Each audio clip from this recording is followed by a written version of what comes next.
Prisonniers de la planète Mars, par Marguerite Cassan, d'après Gustave Le Rouge. Aujourd'hui, 2e épisode.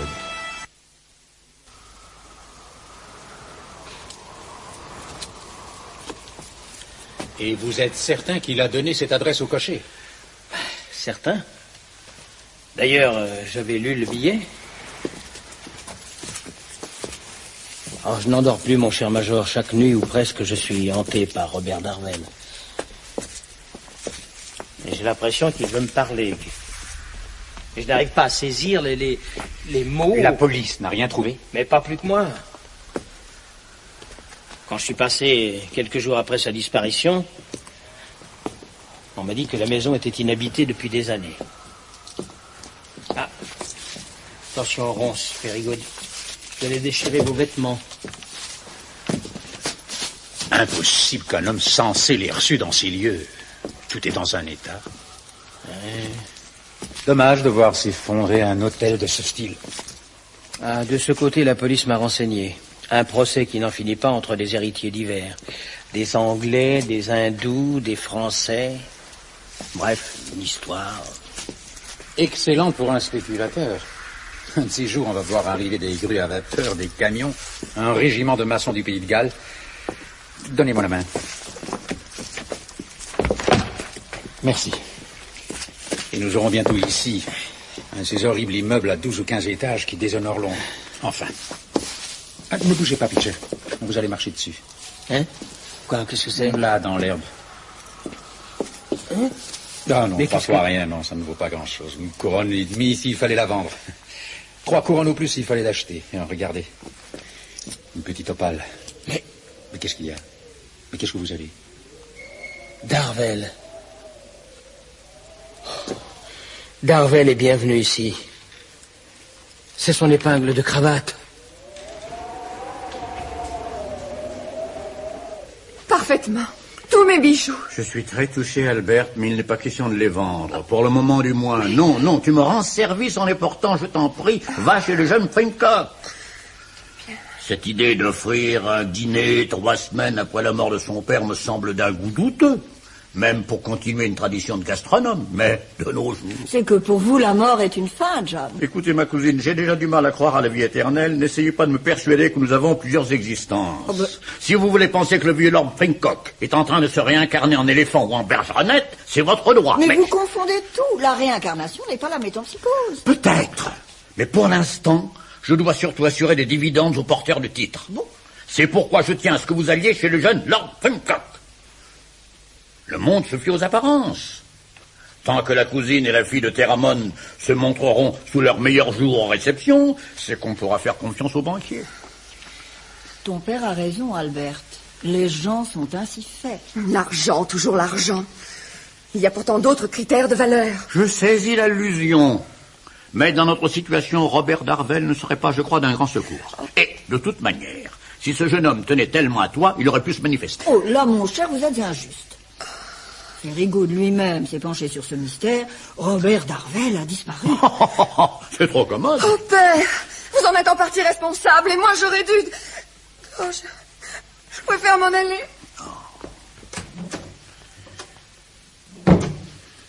Et voilà, vous la faites pleurer. Vous serez bien la consoler en lui tirant son horoscope, ou en lui disant la bonne aventure. Vous ne raillez pas, John. Il y a dans le monde invisible plus de choses... Oh, je vous en prie. Je ne vais pas vous réciter Shakespeare, non?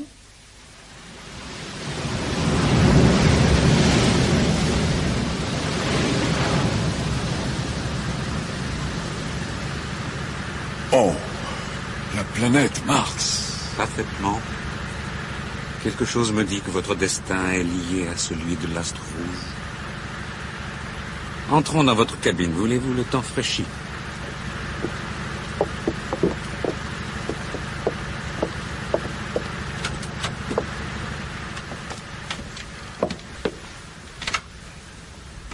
Chez nous, la déesse Kali est la déesse rouge. Elle préside aussi au combat, à la mort. Mais il y a toujours 2 aspects à considérer, le négatif et le positif. Je vous dirai un jour comment associer Kali à l'image de Mars, le dieu de la guerre qui peut aussi apporter la vie. Rien ne sert de mourir, il faut courir à point. Chut. Berdo, sage. Berdo? Oui, va sur ton perchoir. Allez. Berdo? Voilà qui procède sans doute de ce domaine parapsychique dont nous parlions à l'instant. Quelle est l'évolution réelle de certains animaux? Par quel lien subtil certains d'entre eux sont-ils attachés à nous? Vous qui avez appris à supporter Maudit, mon tigre apprivoisé, savez-vous pourquoi Berdo vous est si dévoué? Vous étiez plus surpris que moi lorsqu'il a rejoint votre épaule au départ de Londres. Enfin, n'oubliez pas notre accord, Robert Darvel. Vous m'apportez vos connaissances scientifiques et je mets à votre disposition toutes les miennes. Qui sont incalculables. Votre érudition, monsieur Ardavena, force l'admiration. Outre le sanskrit, le tamoul et l'hindoustanie... Bien naturel, ce sont les dialectes de mon pays. Peut-être, mais vous parlez aussi, et sans aucun accent, l'anglais, le français et l'italien. Et je vous ai vu, ici, sur ce bateau, lire des manuscrits en persan, en arabe, en chinois même. Il n'est pas bon que le langage soit une entrave pour les relations humaines. Trop gratter cuit, trop parler nuit. Trop gratter nuit, trop parler cuit. Chut, Berdo. Chut. Berdo. De toute manière, quand vous ne parlez pas, il semble que vous ayez des dons particuliers pour deviner la pensée d'autrui. Et c'est pourquoi je vous demande de ne pas envoyer la lettre qui est commencée dans votre sous-main. Je me trompe? C'est exact. J'attendais l'escale.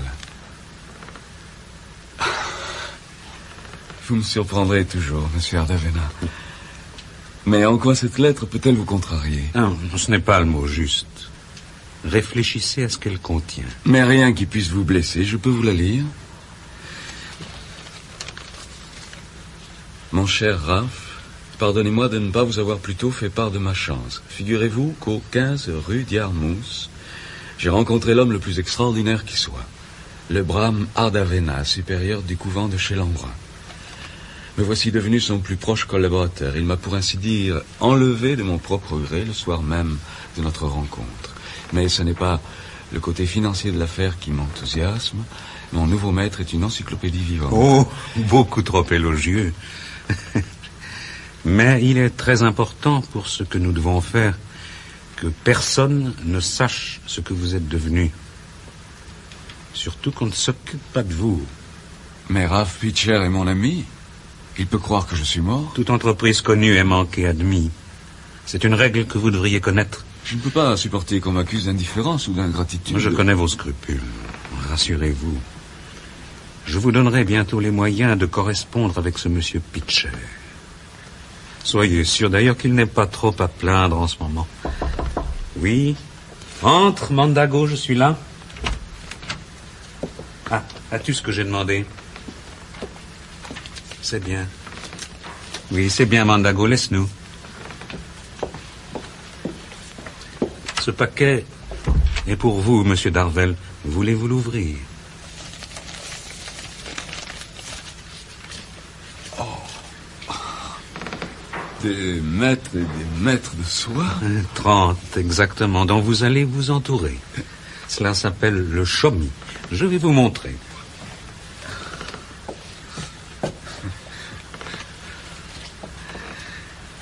Voilà. Et vous pouvez ôter vos chaussures, vous serez mieux là-dedans. Des babouches de cuir. J'ai presque l'air de... Il me manque que le turban. Eh bien, le voici. Vous apprendrez à le draper. Ah, par contre, il sera nécessaire que vous rasiez complètement vos cheveux et votre barbe. L'escale à Colombo n'est que de 48 heures. Vous les mettrez à profit pour étudier le comportement indigène.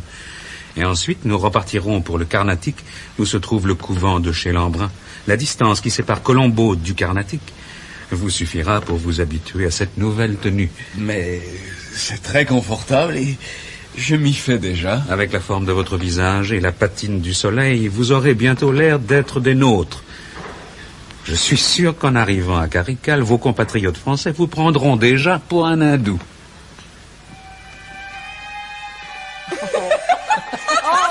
Une splendeur, mon cher John. Le jeune Frimcock a encore dépassé les talents d'amphitryon de son père. Et parmi l'assemblée particulièrement élégante, ces dames ont éclipsé toutes les beautés. Si, j'étais fier de vous accompagner. Écoutez cette musique, Théramon. C'était un des potages. J'ai peine à vous suivre. Je dois passer à la banque, j'attends un cablogramme du Johannesburg. Voilà, je vous explique. Le dîner était servi dans le hall, transformé en jardin, et dissimulé derrière des feuillages, l'orchestre illustrait chacun des mets de ce fantastique menu. Oui, père, cet air accompagnait un potage au seigle vert. Enfin, c'est pourtant simple, John. Vous sentez bien l'éveil du printemps dans la steppe.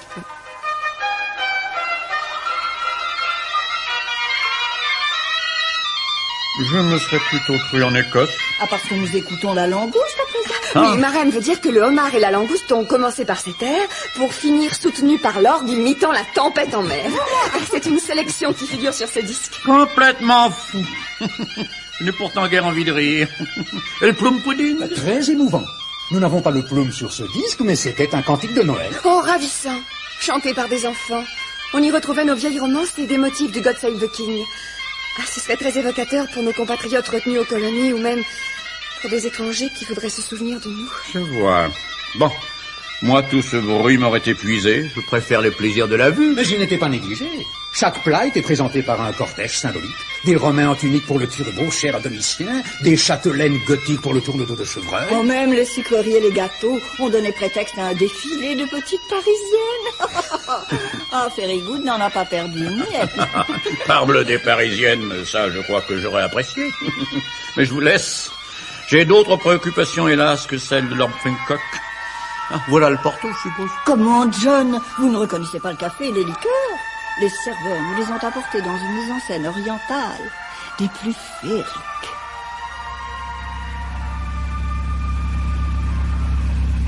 Les Occidentaux ont une vision tellement faussée de nos pays, Monsieur Darvel.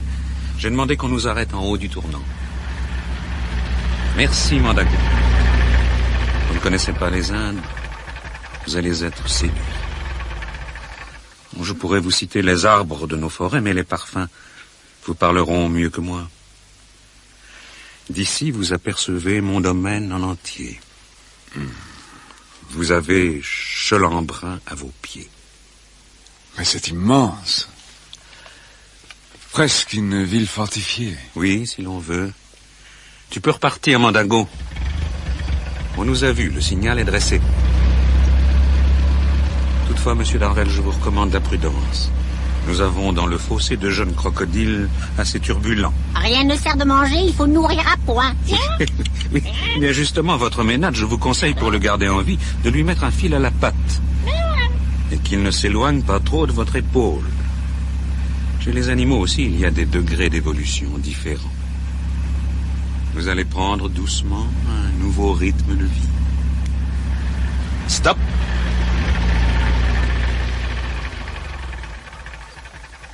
Il nous faut descendre, Monsieur Darvel. La voiture n'entre pas ici. Bien.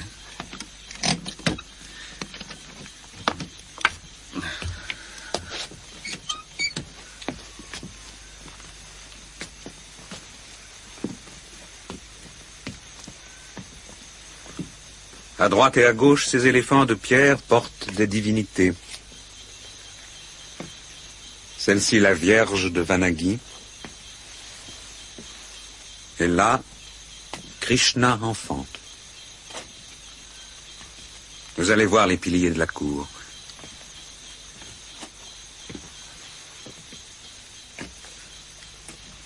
Oh, admirable. Une forêt de colonnes. Des arceaux à rendre jaloux notre Moyen-Âge. On y retrouve la Grèce aussi, même plus moderne.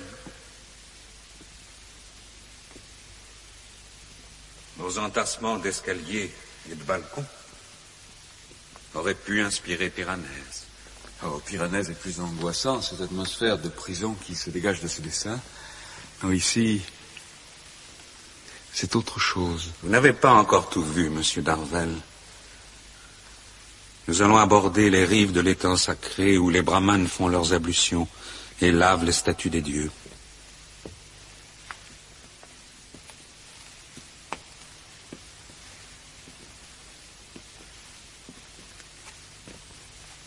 Il faut garder votre sang-froid. Il y a une zone difficile pour les Européens.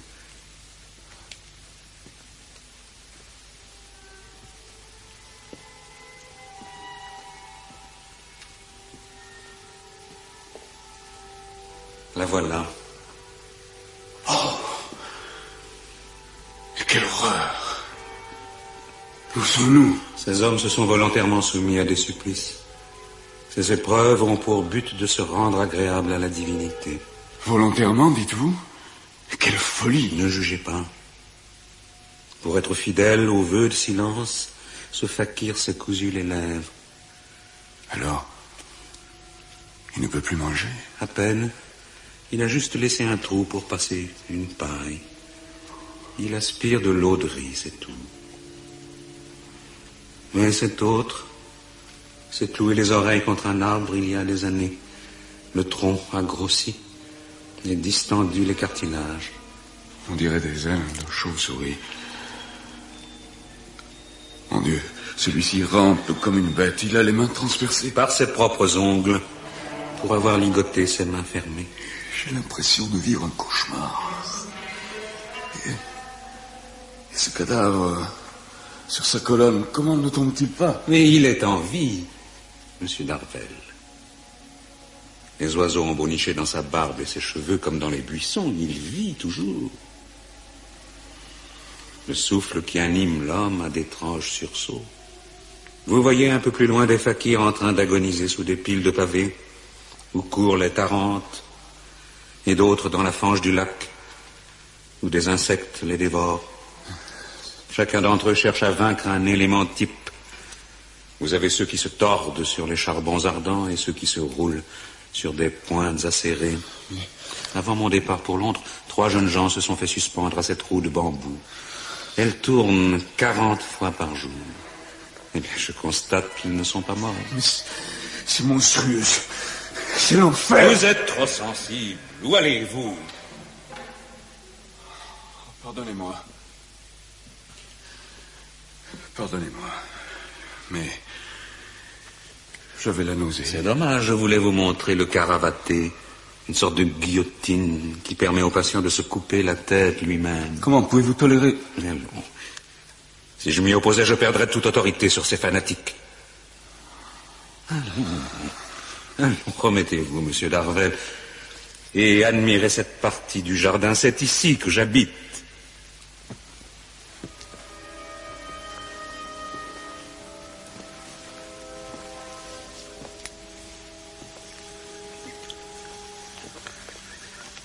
Oh. Tant de beauté, côtoyant tant d'horreur. Oubliez ce spectacle. Cette petite tour vous est réservée, non loin de moi. Voulez-vous y entrer?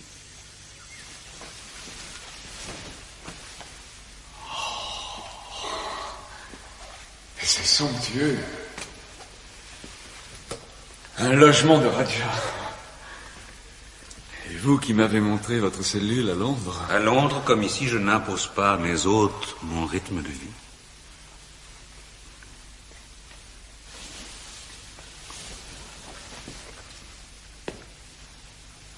C'est fantastique. Oh. Et des centaines de bouquins. Et à l'étage supérieur, vous trouverez un petit laboratoire. Je vous ai fait installer des fours électriques, une salle de dissection. Et d'ailleurs, s'il vous manque un outil, vous n'avez qu'à me le dire et je vous le procurerai aussitôt. Quelle merveille, désagrandissement de la planète Mars. Je vous laisse un instant regarder les livres avant de vous amener en haut de la tour. J'y ai fait mettre un télescope.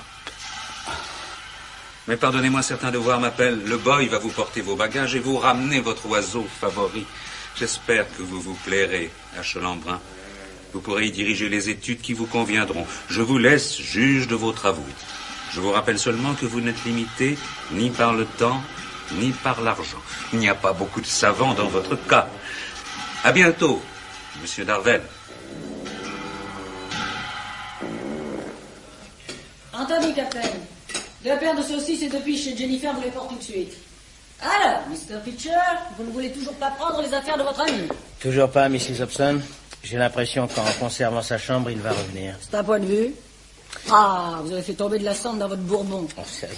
Mon pauvre mari fumait aussi la pipe. Mais c'est dégoûtant, ça. Je vais vous chercher un autre verre. Non, Mrs. Hobson, 2 autres.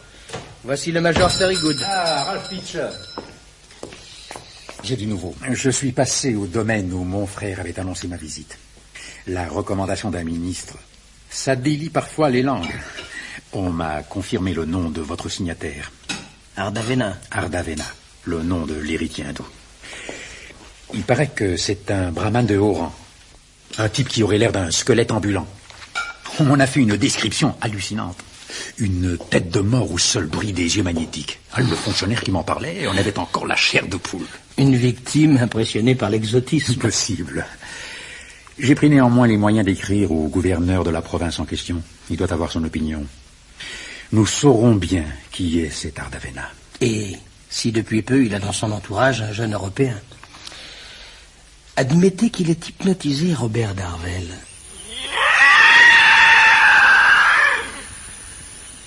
Alors, monsieur Darvel, il semble que vous appréciez les promenades à dos d'éléphant. Êtes-vous satisfait de vos serviteurs? Ah, tout à fait. J'apprécie surtout le maout. Oh, vous usez des mots du pays, c'est bien. Il devrait pourtant être facile pour des étrangers de dire maout au lieu de cornac. Même leur rapport avec les animaux en serait amélioré. Les sons émettent des vibrations dont les résultats sont encore mal connus. Répétez à haute voix ce dont vous voulez imprimer votre mémoire. Vous pourrez même le projeter chez autrui. L'incantation procède de ce phénomène. Oh, mais non, il ne fallait pas descendre de votre monture. Mais Shangun va le ramener à l'écurie. Il y a trop longtemps que je ne vous avais rencontré. Vous avez toute liberté. Justement, je tenais à vous remercier pour le choix des ouvrages en particulier. J'ai dévoré les articles de Baraduc sur la photographie des passions. Quelle méthode étonnante. À cœur et prix, tout est permis. Vous avez suivi mes conseils. Il valait mieux attacher Bird Hope. Le fil ne l'empêche pas de prendre son élan, mais il revient à vous. Que pensez-vous de la télépathie? Pardonnez-moi. En général? Je parlais de l'ouvrage de Flammarion. Je ne l'ai pas abordé. J'ai surtout lu les travaux de Roentgen et Curie. Oui, et le moyen vous semble improbable de communiquer avec ceux qui vous tiennent à cœur. J'avais promis de vous aider. Suivez-moi.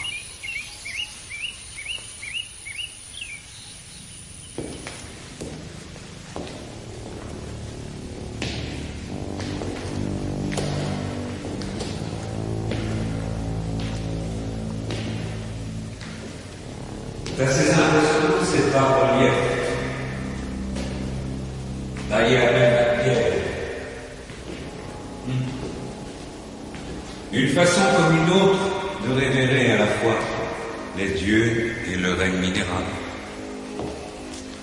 Si ça vous intéresse, je vous donnerai quelques porteurs de torches afin que vous puissiez examiner les sculptures à loisir.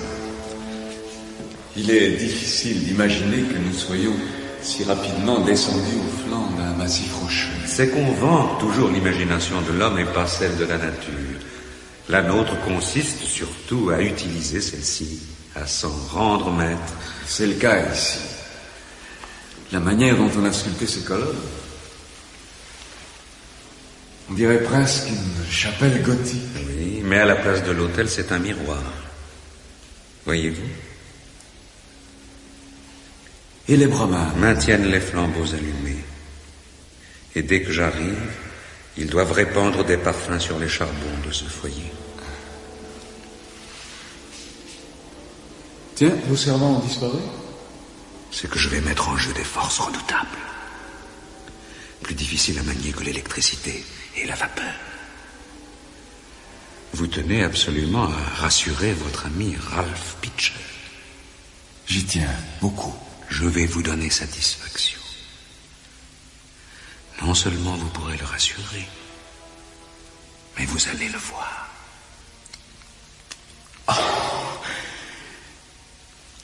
Je pourrais lui parler aussi. Sous aucun prétexte. Question de vie ou de mort. Faites-moi confiance. Ralph, c'est servi, tu peux venir. Ralph, tu m'entends? Le petit déjeuner est prêt, Ralph. Oh, tu es encore au lit. Excuse-moi, je t'ai réveillé. Tu as travaillé tard, je suppose. Cette odeur de tabac froid, tu aurais pu ouvrir tout de même.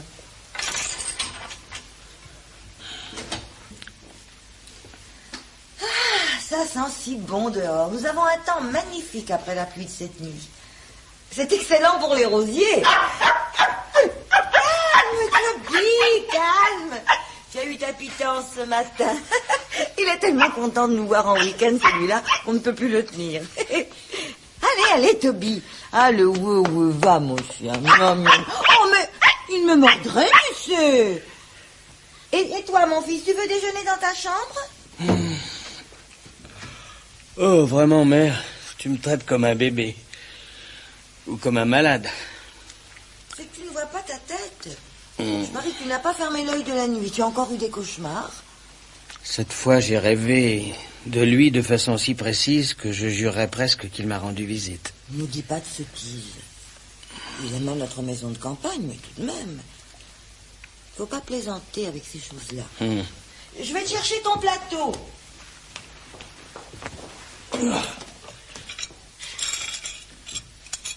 Maman! Viens voir. Oh! Mon Dieu, mais qu'est-ce qu'il y a? Qu'est-ce qui se passe? Non, là, ce billet sur ma table de travail. Je ne me trompais pas.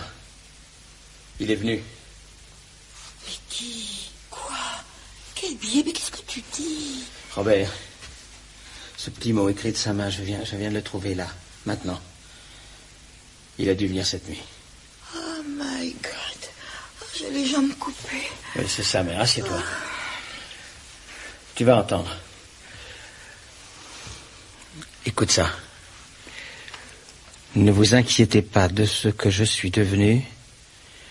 Je suis en train de résoudre un merveilleux problème. Je reviendrai d'ici peu. Surtout, ne vous faites aucun chagrin à cause de moi et ne cherchez pas à savoir par quel moyen j'ai réussi à donner des nouvelles. Et c'est sa signature? Tu penses que je la connais? C'est vraiment malin, ce genre de plaisanterie. À son âge, passer par la fenêtre. J'ai toujours dit qu'il n'était pas normal. Par la fenêtre? Tu as raison.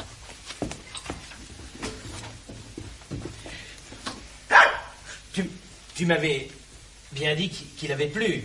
Mais le sol est assez détrempé, tu le vois, non? Mais justement, je ne vois rien. S'il était passé par la fenêtre, il devrait y avoir des traces de pas. Allez, Toby, veux-tu coucher? Allez, à la niche. Et le chien n'a pas aboyé. Oh, je n'aime pas ça, Raph.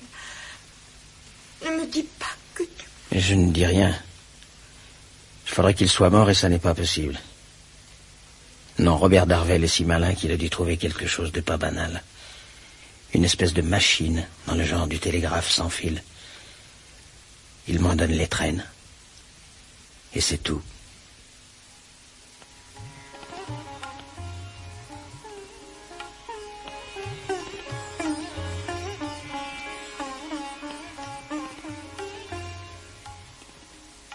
Qu'en pensez-vous, monsieur Darvel? Buvez votre thé. J'y ai fait mettre du beurre, comme dans les lamasseries du Tibet. Ça vous suffira pour ce soir. Il faut vous remettre. Je me demande si je n'ai pas rêvé. Je n'arrive même pas à comprendre comment je me retrouve ici, dans ma chambre, allongé sur ces coussins. Je ne pouvais pas vous dégager dans la crypte. Les parfums ne s'étaient pas dissous. Au moindre mot, vous risquiez le contre-coup. S'il est si dangereux de parler, n'était-ce pas risqué de garder Birdhope avec moi? Mais non. Il procède de votre état. Si vous êtes en transe, il s'y trouve. Cette expérience est incroyable. J'ai eu non seulement l'impression de voir Pitcher et sa mère, mais de pénétrer dans leur maison. J'y étais invisible et présent à la fois. Je pourrais presque en jurer, monsieur Ardavenin. Mais c'est exact. Une part de vous s'y trouvait. Vous voulez dire qu'après m'avoir montré les lieux dans le miroir magique, vous m'y avez projeté? Souvenez-vous, quand j'ai posé ma main sur votre front. Ah oui, c'est vrai. Je suis pour ainsi dire entré dans le miroir. C'est-à-dire chez les Pitcher. Et puis... Oh, c'est impensable. J'ai eu la sensation d'être allé écrire à cette table de travail. C'est ce que vous souhaitiez depuis longtemps déjà? Bien entendu, je voulais leur rassurer, mais de cette manière, enfin, c'est impossible. Rien n'est impossible à l'homme, monsieur Darvel. La volonté suffit. On ne la dirige pas toujours si aisément. Ah, vous avez aperçu quelqu'un d'autre que les Pitcher dans ce miroir? Une jeune fille, oui, qui regardait ma photo. Comment l'avez-vous deviné? À la façon dont votre pouls s'est accéléré. J'aurais voulu vous faire plaisir, mais elle n'est pas assez solide pour recevoir ce genre de message. Je n'ai jamais commandé 10 paires de cette couleur. Et moi non plus.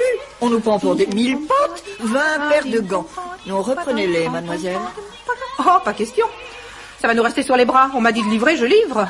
Dès qu'on a des difficultés d'argent, tout achat semble excessif. Mais... Parce que c'est joli, cet air, c'est dansant. Oui, eh bien, le secrétaire de mon cousin passera réglé, comme d'habitude.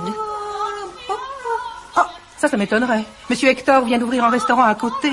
Hector aurait quitté papa? C'est la vie. Moi, j'épouse le fils de ma patronne. Je vais rentrer dans l'affaire, quoi. Alors justement, on a décidé, les notes à crédit, si vous pouviez régler ça tout de suite... Oui, il suffit, je passerai demain matin sans faute. Au revoir, mademoiselle. Oh, ce que j'aime cet air-là. Si jamais vous vendez aussi le phonographe, je suis acheteuse. Mais quelle insolence! Oh, comment vas-tu trouver cet argent? Les chevaux? Ma chérie, ils sont déjà vendus. Oh, samedi, c'est vrai. Pourtant, je ne veux rien demander à paix. Et moi, je ne peux plus épouser Ferrygood. Tu t'étais enfin décidée? J'envisageais. Oh, Ferrygood. Tu me donnes une idée.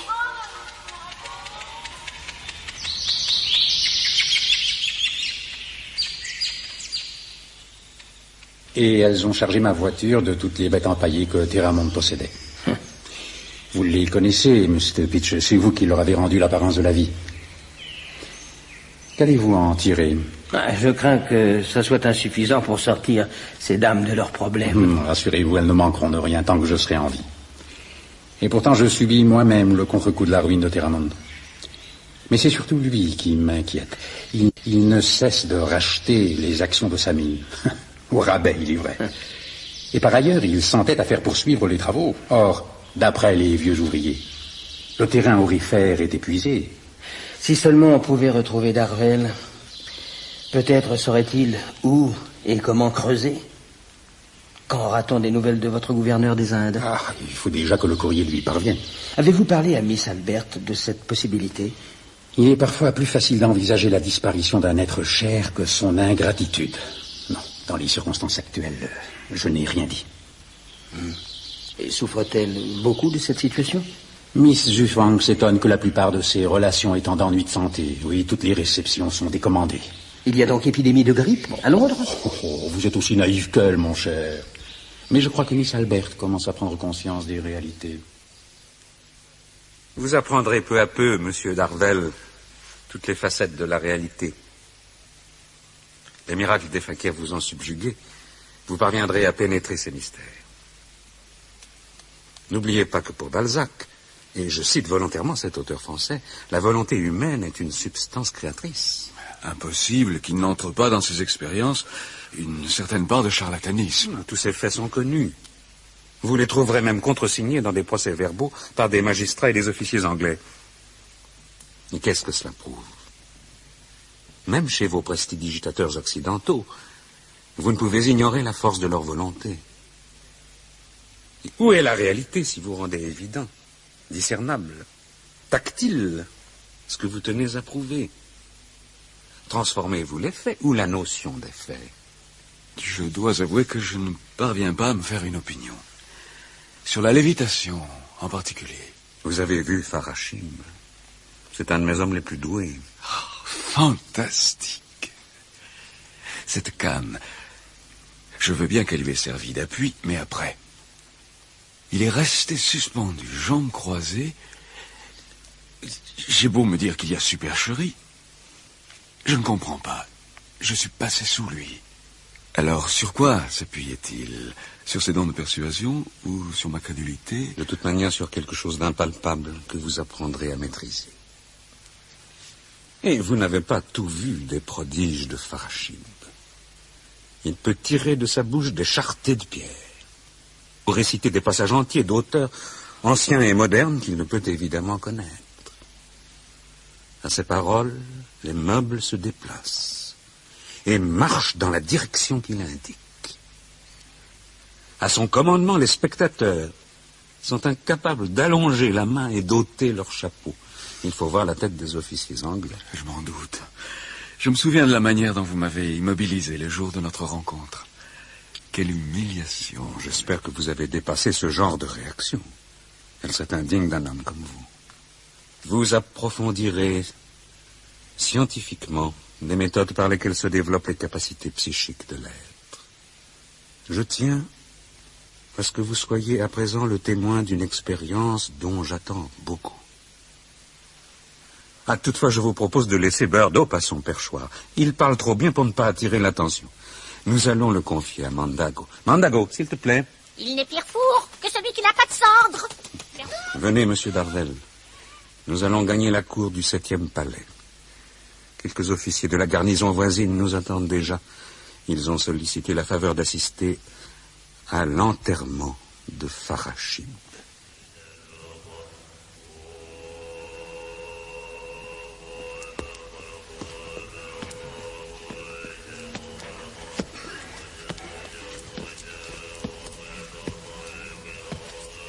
Vous allez l'enterrer vivant?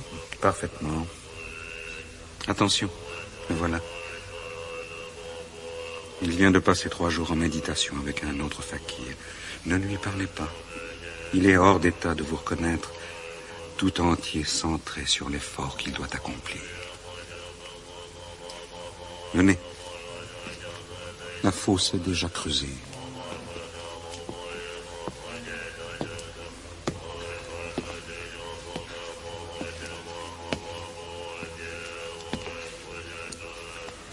Restez près de moi. On vous prendra pour mon disciple.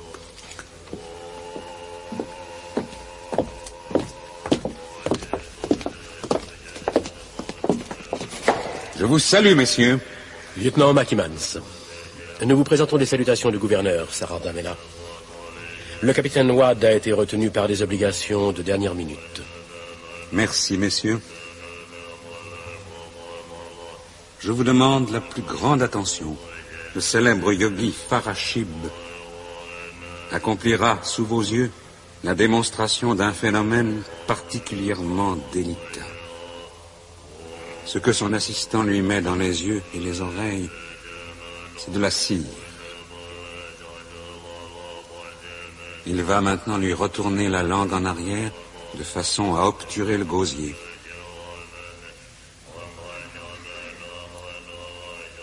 Ça y est, il est déjà en léthargie.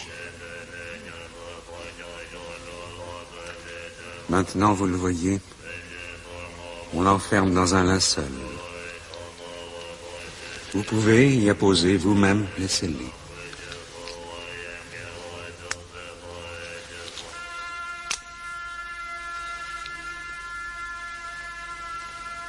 Apportez le cercueil.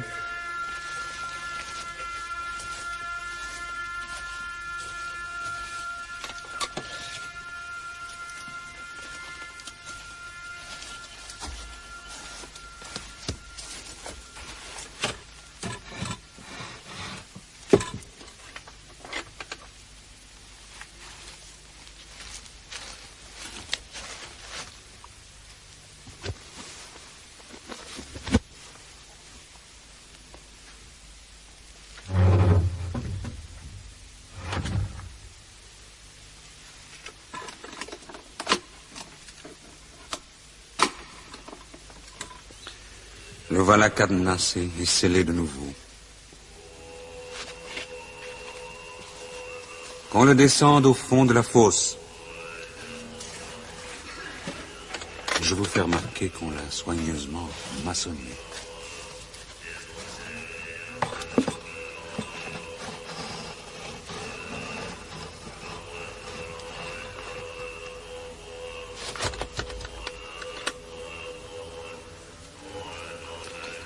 Voilà.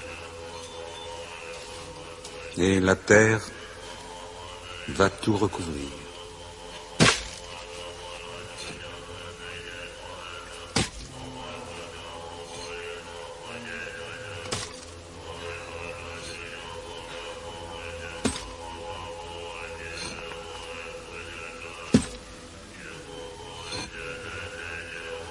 N'oubliez pas les graines. Elles auront le temps de germer et même de fleurir. Voulez-vous les semer vous-même? Combien de temps doit durer cette épreuve? Farachib l'a fixé à 3 mois. Puisque vous me l'avez demandé, je vous accorde l'autorisation de laisser en permanence un de vos hommes. Il pourra surveiller la tombe. Je vous salue, messieurs. Retirons-nous. Ces gens seraient bien surpris s'ils avaient su qu'un célèbre ingénieur français se trouvait aujourd'hui parmi les brahmins.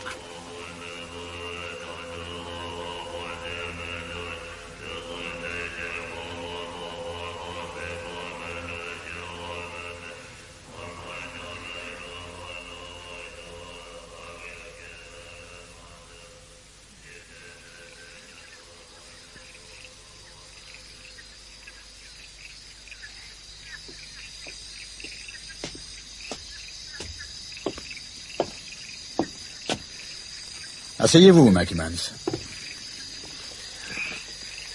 Tout s'est bien passé? 3 mois plus tard, jour pour jour, capitaine. Hallucinant. La tombe était couverte de fleurs. Il a fallu les arracher avant d'atteindre la maçonnerie. Je savais que cela vous passionnerait. Comment était le cercueil? Parfaitement clos. Un peu entamé par l'humidité, mais c'est tout. J'ai vérifié les cachets. Impeccable. Impeccable aussi les coutures du sac.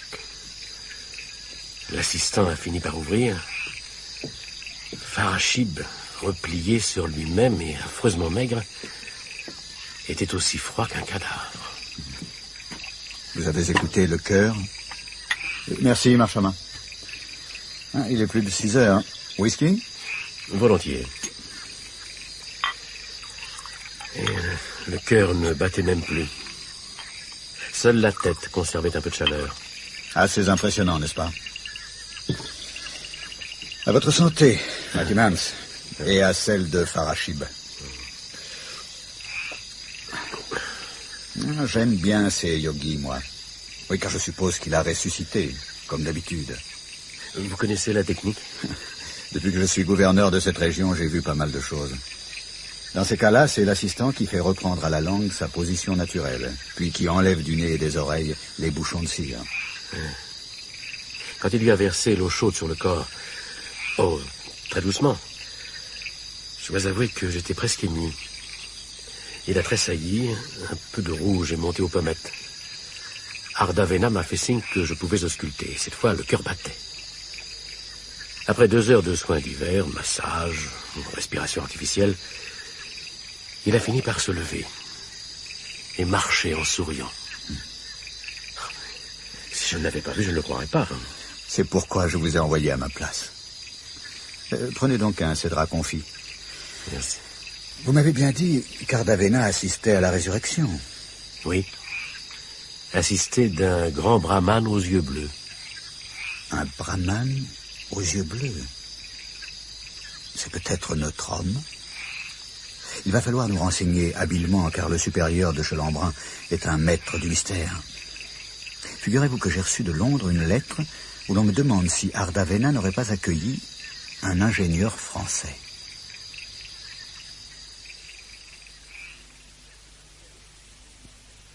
Ça y est, Monsieur Arnavena, ça y est, j'ai trouvé. Quoi donc? Le moyen de correspondre avec la planète Mars, et même d'y aller. J'ai trouvé. Sans compter la possibilité d'une foule de merveilles. Les miracles de vos fakirs ne sont rien à côté. J'ai trouvé. Asseyez-vous, monsieur Darvel. Je vous écoute. L'idée m'est venue en assistant aux séances de vos yogis. Comment cela? Voilà. La volonté d'un seul individu concentrée pendant un moment suffit à le libérer momentanément des lois de l'attraction planétaire. Alors, imaginez des milliers d'hommes énergiques concentrant leur volonté pendant longtemps. Je suis sûr qu'ils arrivent à libérer entièrement des lois cosmiques un corps quelconque, du moins pour un temps donné. Mais comment réunir ces volontés pour les diriger sur un seul but, qu'il soit moral ou matériel? Et ce moyen, je l'ai. Du moins théoriquement. Tenez. Voilà les plans de mon condensateur d'énergie.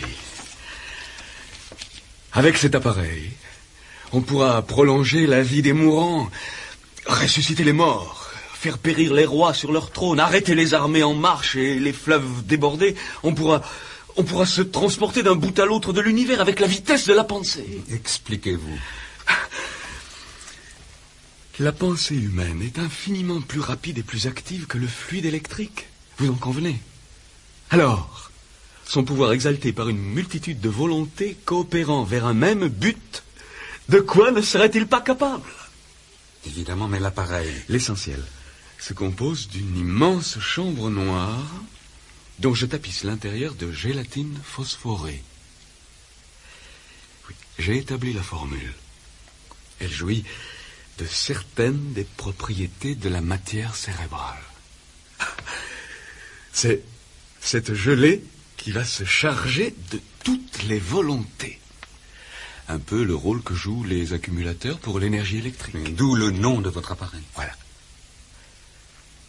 Et à l'intérieur, une bonbonne de verre de grande dimension, remplie de la même substance, fortifiée par un bain de liquide électrisé, servira de réservoir pour toutes les énergies dardées vers l'oculaire de l'appareil. D'ailleurs, voilà le plan.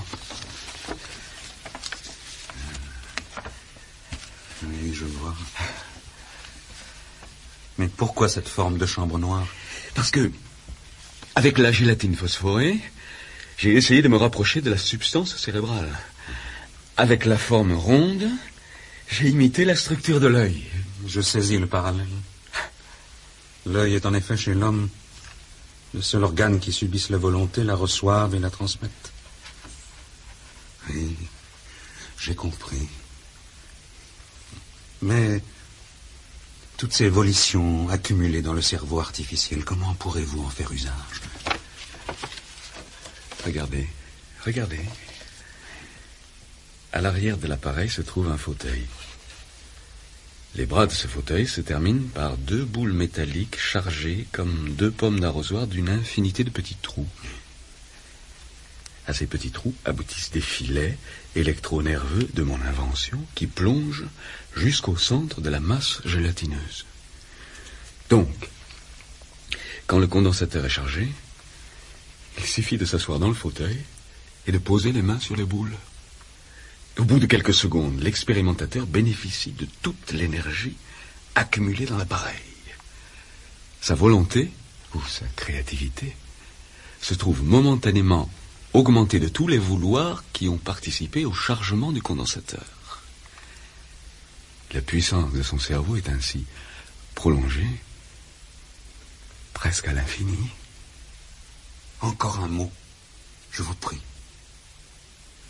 Vous avez dit tout à l'heure que vous aviez trouvé le secret de vous rendre sur la planète Mars. Je le crois. Ce ne sera pas plus difficile que tout ce qui part du principe de lévitation. Puisqu'un homme s'élève à quelques pieds de terre par sa propre volonté, le concours de volition puissante l'entraînera où il le voudra. Mon acheteur s'engage à laisser le temps à ces dames de terminer tranquillement les caisses et les emballages, compte tenu que les boiseries, les glaces et diverses installations demeurent acquis comme il est prévu. Il ne vous presse pas trop. C'est pourquoi j'ai voulu qu'elles assistent à cette réunion avant de donner l'ordre de vente. Pensez-vous obtenir un délai de 45 jours? 1 mois seulement. L'acheteur apprécie trop votre hôtel particulier. Il brûle tout de même de s'y installer. Je le comprends. Nous y avons vécu des jours très heureux. Père, je vous en prie. C'est bien. Je dois faire face à mes engagements. Vendez, maître Schimmels. Espérons que d'autres acquéreurs vont se présenter. Cela ferait monter les prix de Lord Harrington. Quoi? C'est Lord Harrington? Le père de Jonathan? Oui, ma chérie. N'ayant pas eu la fille, il se rabat sur la propriété. C'est une forme de fidélité. Je compte sur vous, maître Schimmels. Défendez-nous. Je ferai de mon mieux. Je vous salue, mesdames. Asseyez-vous, père. Vous êtes tout pâle. Je suis vraiment désolé de vous infliger une pareille épreuve. L'essentiel, John, est d'avoir la santé. John Tiramond! John Tiramond! Ça y est, c'est fait. Tout est fini. Enfin, je veux dire, tout est gagné. Mais qu'est-ce que c'est? Mes amis, vous êtes sauvés. Regardez ce marconigramme. Un vrai coup de foudre à la bourse. J'en viens, on me l'a confié. Ils ont essayé de vous joindre. Père a coupé le téléphone. Eh bien, vous pouvez raccrocher. Oh, mais lisez, Tiramond. Lisez. Oh, je ne trouve plus mon monocle. Après avoir traversé le banc de marne où se terminaient les filons aurifères, les travailleurs ont atteint un gisement dont la richesse rappelle l'époque héroïque des premières mines californiennes. Des pépites d'or pures, du poids de plusieurs kilogrammes, ont été amenées à la surface du sol.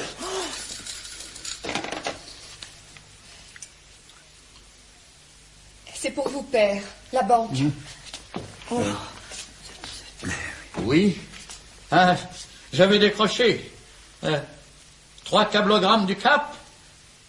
Tous aussi enthousiastes. C'est bien, j'arrive. Ferrywood a raison. La nouvelle est confirmée. Nous allons voir ce... Oh mon Dieu! Papa!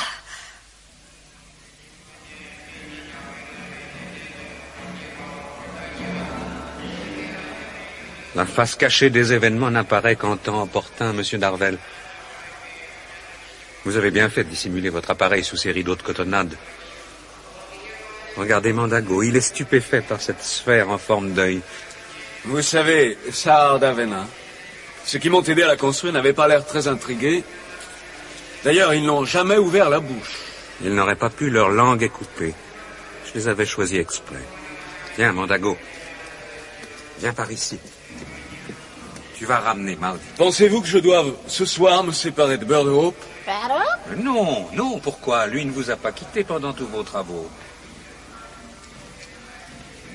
Mandago, je vais prier Farachib de me rejoindre ici dans 1 heure. Quelque chose ne va pas, monsieur Darvel? Cette espèce d'auréole blanchâtre qui se dégage tout autour de la sphère. C'est normal? Vous la discernez surtout parce qu'il fait nuit. C'est la gélatine phosphorique qui en est cause. Non, je crois que tout est prêt. Espérons qu'il n'y aura pas d'anicroche au dernier moment. Moi, j'ai confiance en vous. Comment pensez-vous procéder? Par des expériences tout à fait simples.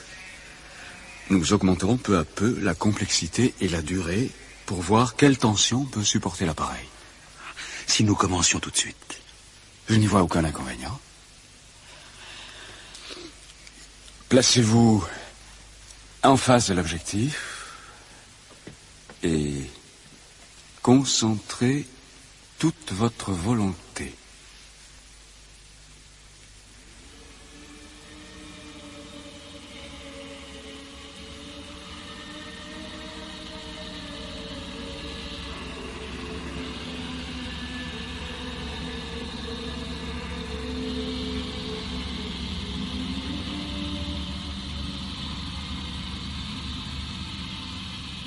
Enfin, Janie, dites-vous qu'il est mort heureux, rassuré à tout point de vue. Albert peut être tranquille, elle va se trouver à la tête d'une des plus grosses fortunes du monde. Le médecin est passé devant la bourse pour venir jusqu'ici. Il paraît que les gens se battaient déjà. Un boom, un véritable boom.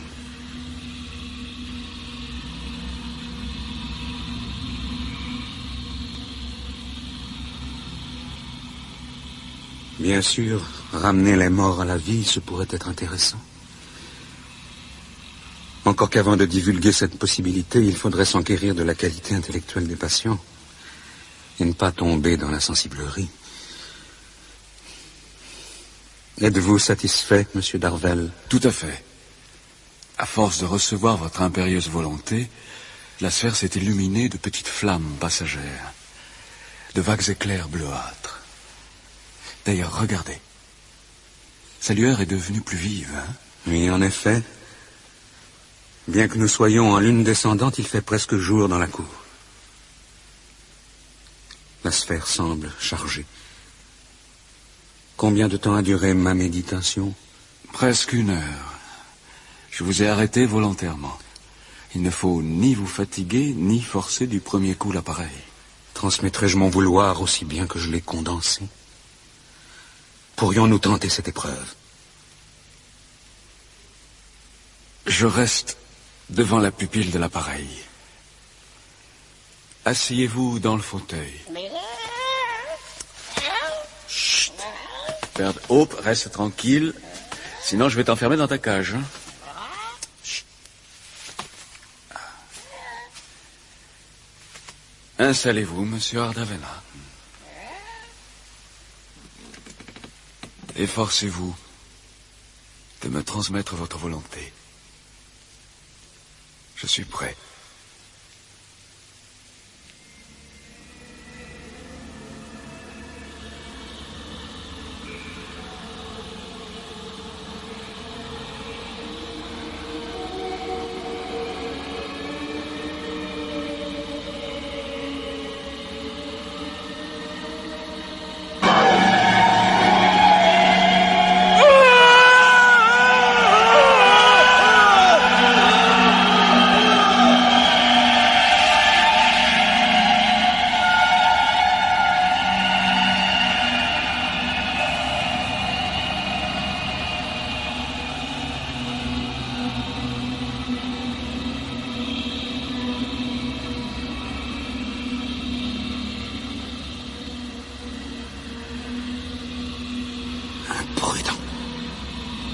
Tu ne reverras jamais cet univers. Sois puni de ton étourderie et de ta sotte confiance. Je demeure le seul maître de tes secrets. Tu iras désormais pour mon compte explorer les mondes inconnus dont l'imagination ne peut soupçonner les merveilles. Je te garde soumis à ma domination.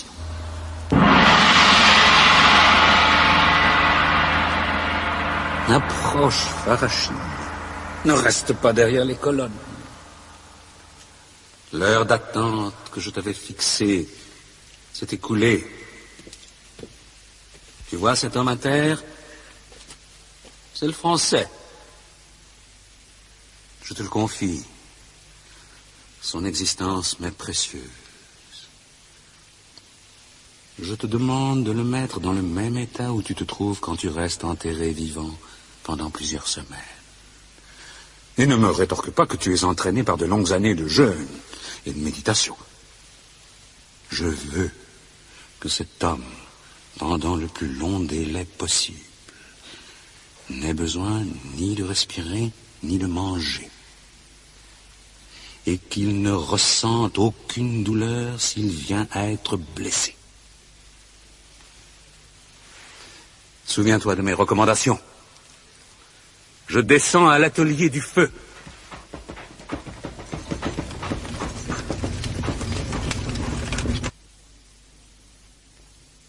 Métal, capitonné à l'intérieur.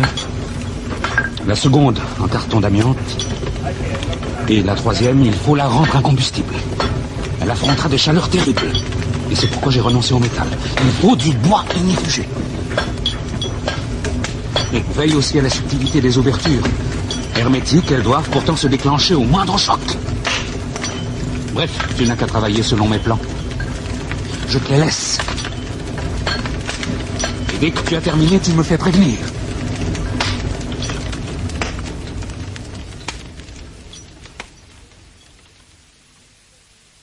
Monsieur Pitcher, vous êtes le seul homme que j'aurais reçu dans ces pénibles circonstances.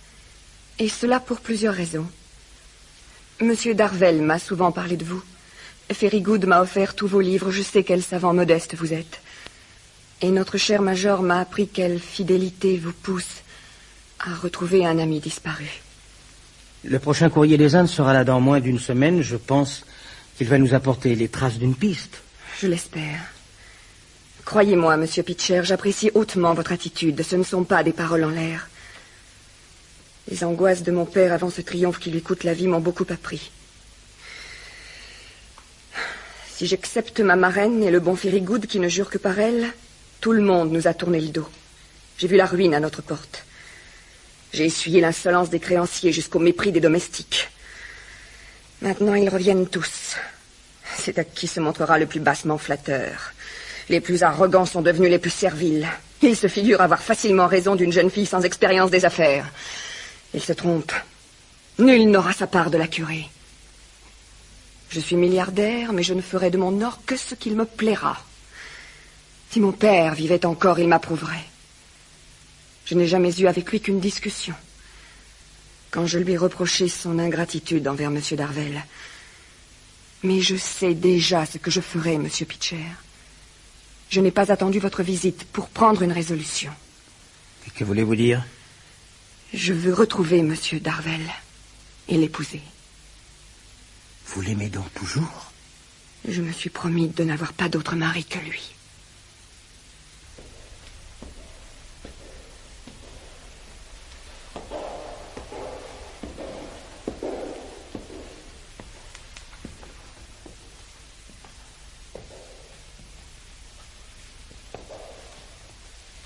Salut, Farashim.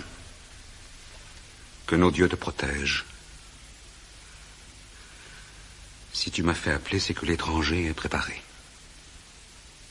Tu le crois en état de supporter une catalepsie assez longue? Puis-je le voir?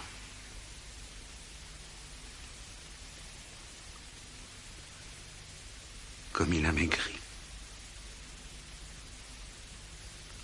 Je vois, tu lui as ingurgité de la plante Pusti, celle qui produit l'anémie et la mort apparente des organes. C'est bien. La plante Pusti respecte l'étincelle de vie qui se réfugie dans le cerveau. Et qu'est-ce que c'est que cet oreiller de plume noire? C'est l'oiseau. Excellente initiative. Pourquoi ne pas préparer aussi un animal? Et maintenant, écoute-moi, Farashim. Je vais te quitter dans un instant pour aller dans la cour médiane, celle où demeure la boule mystérieuse.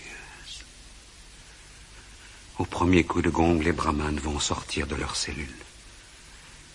Viendront aussi ceux qui couchent dans les grottes alentour la forêt, le bord des étangs.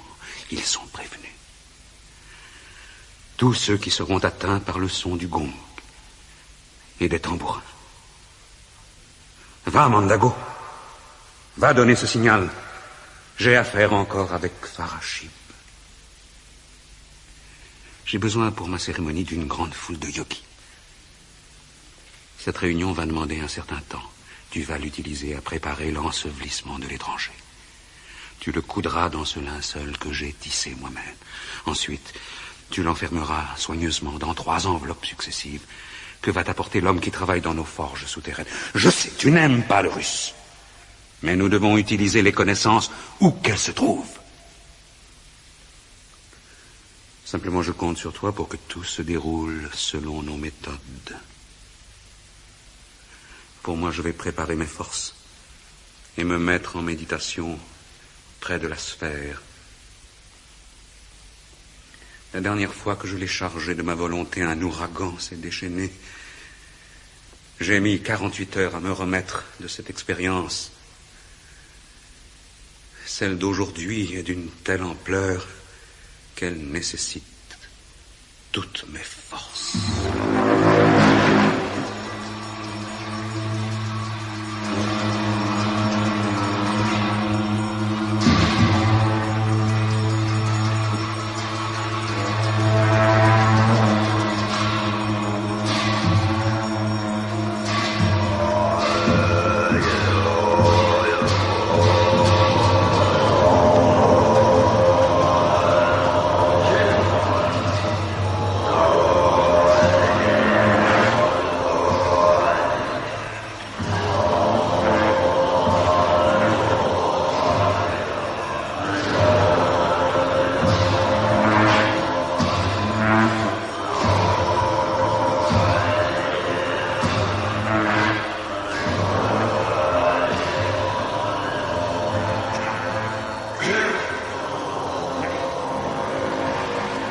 expédiant Robert Darvel dans l'espace, je perds le bénéfice de ses futures découvertes.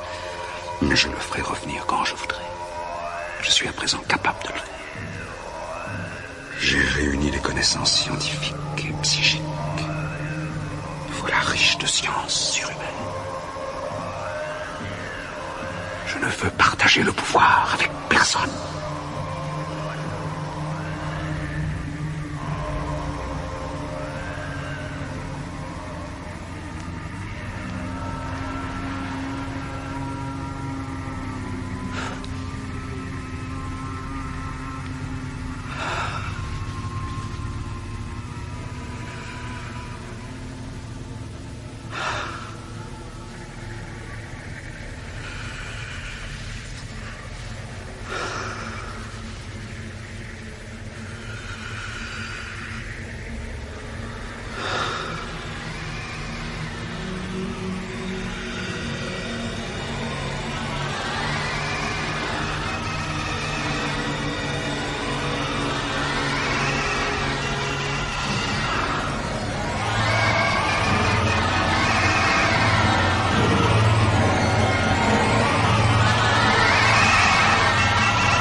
Une vraie catastrophe. Le temple aurait éclaté. Il accuse Ardavena de folie, mais signale la présence d'un ingénieur français dans l'entourage du brahman. Ah, avance-t-il un nom? Même pas. Mais il assure que la plupart de ceux qui entouraient Ardavena sont morts. Il y en aurait plusieurs centaines. Oui, c'est trop pour y croire. Mais comment allez-vous annoncer cette nouvelle à ma pauvre Alberte? C'est inutile, j'ai tout entendu. L'essentiel est d'avoir retrouvé sa trace. Pour l'instant, nous ne savons même pas s'il participait à l'expérience. C'est un communiqué officiel? Qui m'est parvenu ce matin même. Voyez, la lettre porte l'entête de Chez-Lambrin. C'est transmis par les services du gouverneur. Je vois. C'est à la fois sec et tarabiscoté, le fatras habituel des fonctionnaires en poste. Le gouverneur ne s'est même pas donné la peine de rédiger lui-même la réponse. Tant pis pour lui, nous lui rendrons visite. Mais Alberte, tu ne penses tout de même pas? Si, quand on est anglaise, on se doit d'avoir le pied marin. Et puis Ferigoud reprendra du service, ça le rajeunira. Que voulez-vous dire, ma chère enfant? Mon bon ami, je vous charge de me trouver un yak convenable pour aller en Inde.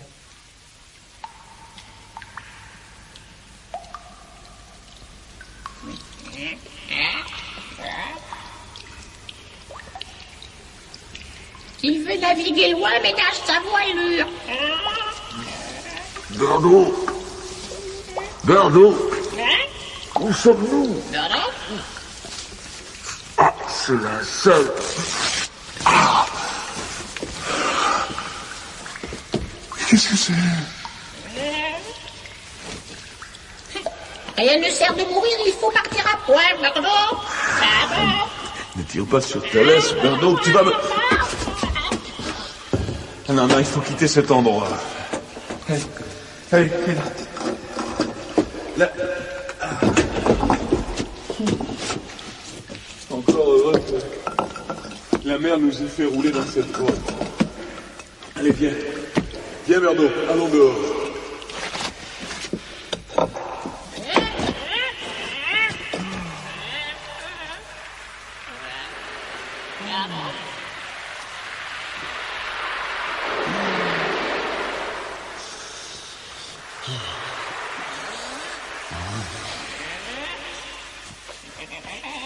Froid, hein? Mon Dieu. Ce coffre en bois noirci, la même forme que le nôtre. Ah, je comprends. Nos deux coffres étaient l'un dans l'autre.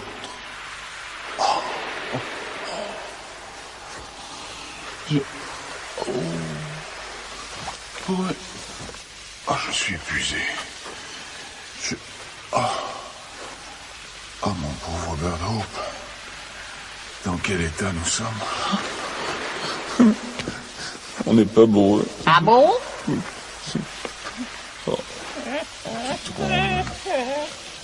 prends, mon pauvre oiseau. Non, reste sur mon épaule. Viens. Attends. Je veux amener notre olive de métal jusqu'ici. Attends. Là. Oh là là. Oh. Allez, tiens. Allez, viens, nous irons plus chaud. Et on y dormira jusqu'à ce... Oh, j'en peux plus. J'en peux plus. Si seulement on a... Oui, un peu d'eau pure.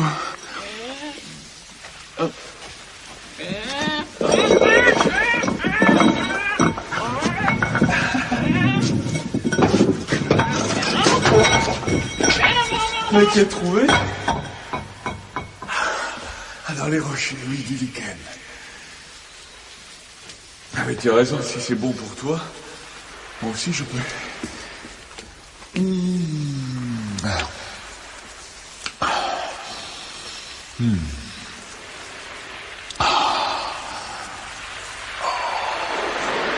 fatigue, c'est affreux.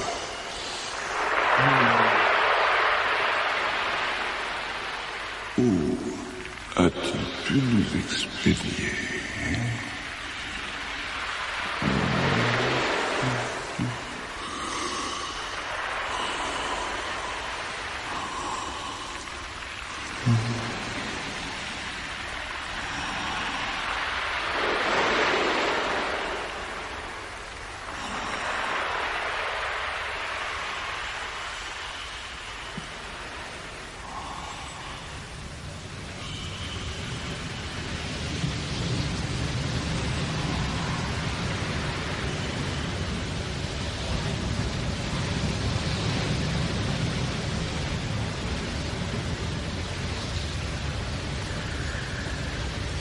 Vous dormez, James?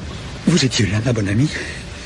Depuis ce pique-nique que nous avons fait il y a 35 ans, je ne me souviens pas de vous avoir vu sommeiller. Oh, ce qui est curieux, c'est que vous faites les mêmes grimaces. Oh, j'ai horreur qu'on me regarde dormir. C'est déjà ce que vous m'aviez dit. Et vous avez épousé ma cousine. Oh, Jenny, vous n'allez pas recommencer. Vous savez bien que mon vœu le plus cher... Comprenez-moi, je trouverais indécent de me marier avant ma filleule. Alors il va falloir attendre de retrouver Robert Darvel. Ça, je le crois, mon bon ami. Ah, c'est l'heure de la partie de tennis. Allons sur le gaillard d'avant. James, venez. J'adore voir jouer Albert.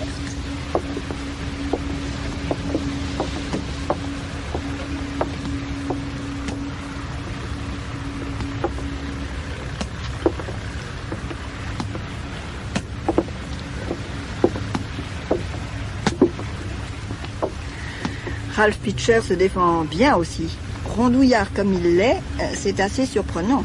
Vous savez pas ce qui vous guette, Fairygood? Les Français disent toujours qu'un bon coq doit être maigre. Oh, James, nous sommes que fiancés.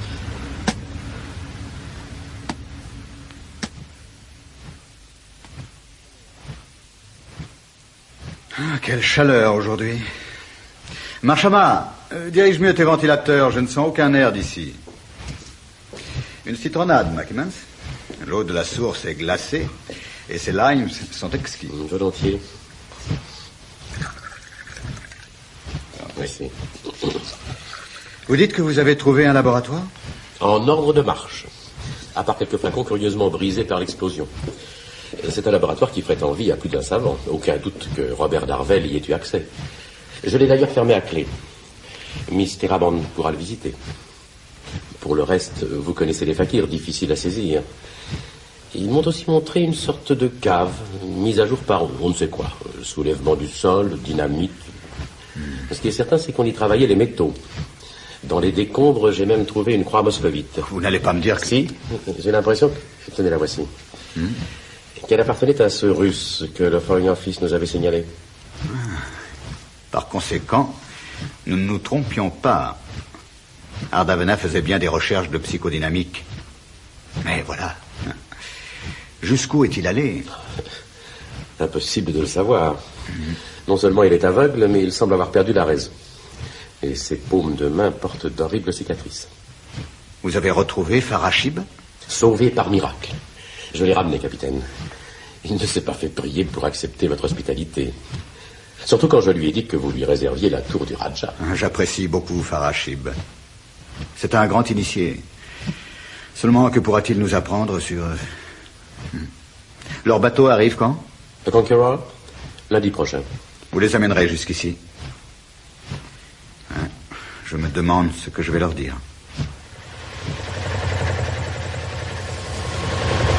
Pour les uns, Conqueror ferait le tour du monde. Pour les autres, la fille du banquier cherche de nouveaux placements et des mines à exploiter. Oh. Vous êtes tantôt une riche oisive, tantôt une redoutable femme d'affaires. Quels imbéciles, ces écotiers, vraiment. Rien ne les empêche d'inventer, ils sont payés pour ça. En tout cas, Mr. Hammond, j'avais lu dans les journaux la description de votre voiture. Elle est encore plus confortable qu'on ne l'a dépeint. C'est en quelque sorte une vaste roulotte montée sur buggy. Le moteur est de 500 chevaux. Je l'ai fait construire pour cette expédition. Elle peut éventuellement nous servir de maison. Le pays, certes, est magnifique, mais le service hôtelier pourrait laisser à désirer. J'apprécierais le domaine du capitaine Wall. Tout en profitant des avantages indigènes, il y a joint les bienfaits de la civilisation. Grottes artificielles où prendre ses repas, chambres ventilées, serres de fleurs et bassins d'eau douce. Un vrai paradis. On comprend après cela pourquoi les officiers autour des colonies sont tous désemparés en Angleterre. Oh, very good. Des singes. Oh, ils m'ont salué de la main. Oh, regarde, Albert. Oui, ma reine. Mais ils vous imitent, ma chère. Et si vous leur tiriez la langue, ils en feraient autant. Nous ne jouons plus. Mais comment préférer les échecs à ce paysage? Oh, des oiseaux à présent. Oh, nous les faisons fuir. C'est beau, on dirait que l'arbre s'est déplumé. Oh, celui-là. Tout noir. Oui, je sais, ma reine. Il vous fait penser à Birdwood.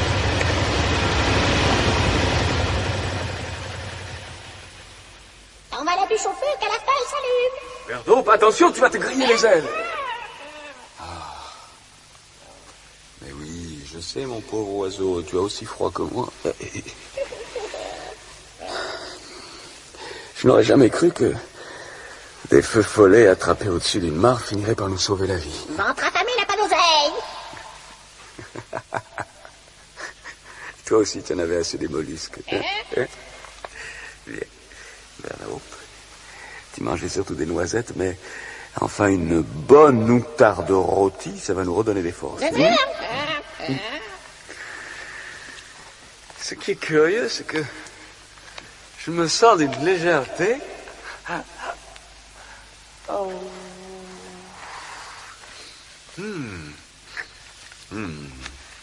Ça sent bon. Enfin, demain, il faudra essayer de fabriquer un arc et des flèches. Chasser l'outarde à coups de pierre, c'est assez aléatoire. Ouais. Qui dîne bien dormira mieux, qui dîne mieux dormira bien. Ah! Tu vas attraper quelques insectes. Oui, mais tu as beau avoir jeûné aussi, tu n'as jamais si bien pris ton vol. Et heureusement que je te tiens. Allez, Berdope, sois raisonnable, reviens. Reviens. Il peut y avoir des bêtes ou des gens mal intentionnés. Berdope. Ah, allez, reviens, la nuit tombe vite ici. Ah, viens, mon oiseau, viens, là. Enfin, cette fois, nous aurons plus chaud. Oh, Berdope, regarde. Que c'est beau, ce coucher de soleil. Et pourtant, on ne peut pas dire qu'il soit bien gros. Je pense qu'Ardavena a dû nous expédier en Sibérie ou dans le nord du Canada. Tous ces arbres rutilants, des érables sans doute, des noisetiers. Ouais, enfin, bref, je verrai demain. Tiens, la lune se lève déjà.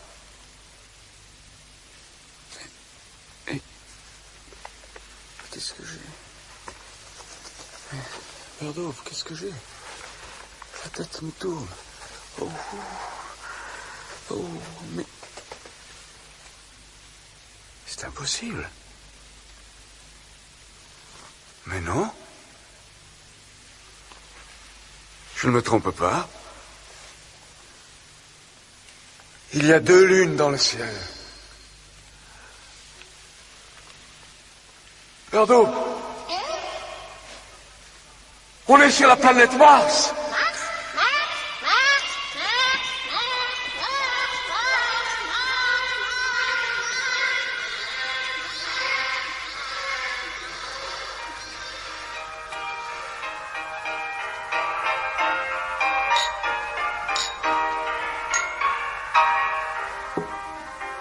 Jusqu'aux derniers airs à la mode. Oh, que c'est joli! Oh, votre accueil, capitaine Wad, est digne de nos plus célèbres compatriotes. Je bois à votre nomination que j'espère prochaine. Et je dis God save our King. Permettez-moi de joindre mes vœux à ceux de ma marraine, monsieur le gouverneur. Et puisque nous en sommes aux liqueurs, je vais enfin vous poser la question qui me brûle les lèvres. Robert Darvel est-il vivant? Je ne saurais vous l'affirmer, Mr. Hammond, mais j'ai la quasi-certitude que M. Darvel avait accepté d'être le collaborateur du Brahman Ardavena. Pour quelles expériences? Oh, ça, je n'arrive pas à le savoir. Ne peut-on pas le rencontrer? Il vit dans un couvent voisin, mais en si triste état. Il n'y voit plus et ses facultés mentales semblent anéanties. Cependant, quelqu'un m'affirme que cet ingénieur est vivant. Quelqu'un en qui j'ai confiance. Où est cet homme? Quel est-il? C'est Farashib, un des plus célèbres fakirs de Chelambrin. Je l'ai recueilli après l'accident. Je vous en prie, capitaine Wad, allons l'interroger. On n'interroge pas un fakir comme on le fait pour n'importe quel individu, Miss.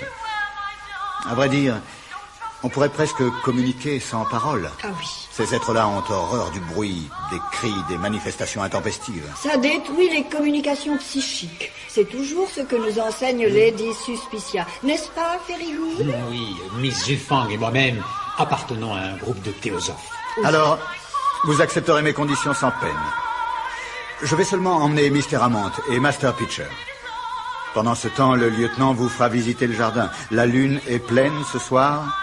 Les parfums en sont tout exaltés.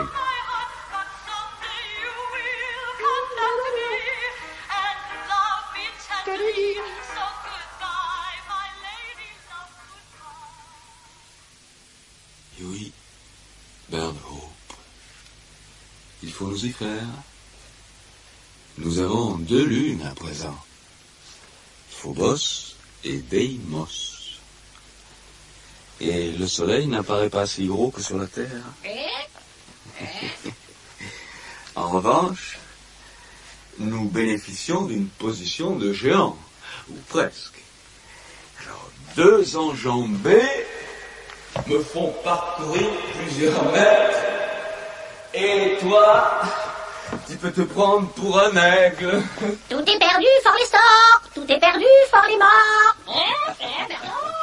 Mais n'exagère pas. J'allongerai ta laisse quand je serai plus sûr de ce qui nous entoure. Jusqu'ici, en dehors des couleurs, tout semble identique, ou presque à la Terre. Mais sous terre aussi, on court des dangers. Des dangers? Si je pouvais un jour ramener des échantillons...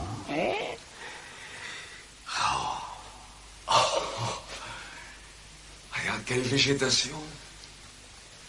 Regarde, Bernot. Des champignons de renard. Des châtaigniers oranges. Des noisetiers, vermillons. Et des murs semblables aux nôtres. Hé! Tout au long de la mer violette, des joncs couleur de rubis jaillissent d'un sable écarlate. Oh tiens, regarde! 2 petits coquillages bleus. Une exception pour faire chanter les couleurs. Tout ce qui brille n'est pas mort. Tout ce qui brille n'est pas mort. Qu'est-ce que tu as? Qu'est-ce qu'il y a là-haut? Ah! Cette petite marque t'intéresse? Tiens, un bébé poulpe. Avec un tas de filaments. Corps ragoûtant, je le reconnais. Un paquet de nouilles aux extrémités de corail. Écoute, tu voudrais manger ça? Ah, tu vois, tu l'as fait disparaître. Non, méfie-toi, Birdo, puis il peut y avoir derrière ces rochers... Oh non, monsieur!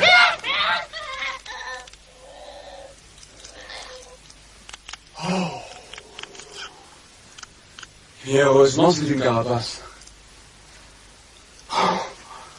Un crabe de ma taille, ou presque. Et tu te perches là-dessus en déconfit. Écoute-moi, je crois qu'il faut être très prudent. Tu m'entends? Très prudent. Prudent? Imagine que nous l'ayons rencontré vivant. Hein? Il a de ses pinces. Ah bah tiens, celle-ci va me servir d'outil. Ou d'arme. On ne sait jamais. Il n'est Pierrot, petit mort. Il n'est Pierrot. Qu'est-ce que tu as encore? Ah bon, il y a des trous dans le sable. Bon, attends un peu, je vais les fouiller avec la pince. Là. Tiens, quel drôle de bruit.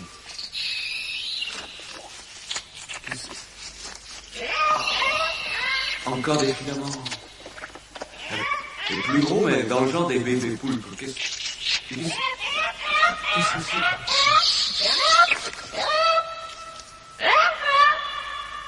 Plus rien. Ils ont disparu tout à fait. Allez, retournons près de notre feu, Birdo. Qu'est-ce que c'est? Un son de rivage.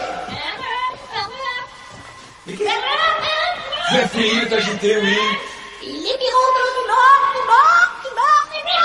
Tu m'épuises, Birdo, tu m'épuises. Ne tire pas comme ça. Oh mon Dieu! Mais une horreur de pieuvre géante! Une pieuvre a mis un chemin! Oh! Oh non! Non! Non!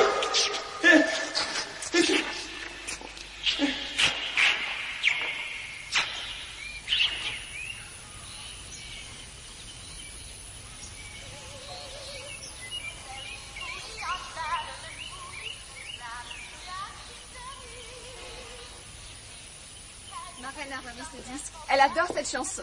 Oui, les sons portent beaucoup ici. L'air y est à la fois lourd et transparent. Nous approchons. Nous approchons de l'ancien palais du Raja. Mais avant de nous y engager, je tiens à vous renouveler ma mise en garde. Ce que vous allez voir est un spectacle exceptionnel. Il faut pour y assister des nerfs d'acier. Les prestiges de l'au-delà ne sont pas pour m'effrayer. Il faudra pendant toute l'expérience garder le plus profond silence. Un mot de vous serait le signal d'un trépas foudroyant. Marchama, tu me laisses les torches à présent. Merci. Regardez-le s'enfuir, comme si nous allions en enfer. Voulez-vous prendre une torche, Monsieur Pitcher? Oui, bien entendu. Je vous précède dans la tour, Miss. Oui, je vous en prie. Fermez la marche, monsieur, je vous prie.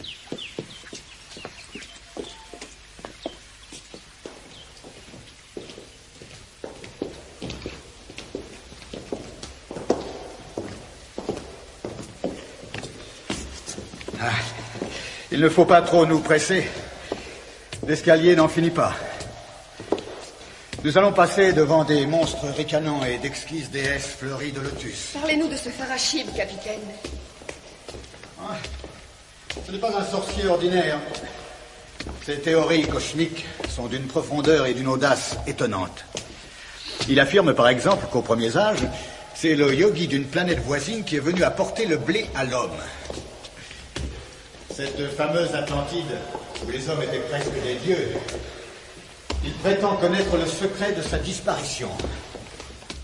Quant aux pyramides, il assure qu'elles ne sont pas seulement les tombeaux des pharaons, mais des paratonnerres sidéraux, des bornes de l'espace. Attention, faites attention, n'avancez pas. Miss, attention. Oh, non, mes amis ne craignent rien. Mais ce tigre est inoffensif.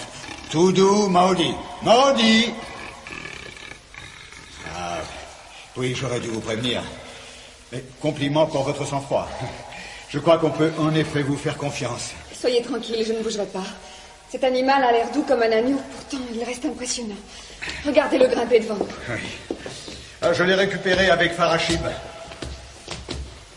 Cela fait partie de ses pouvoirs, dompter, apprivoiser les animaux, les douer d'une intelligence presque humaine.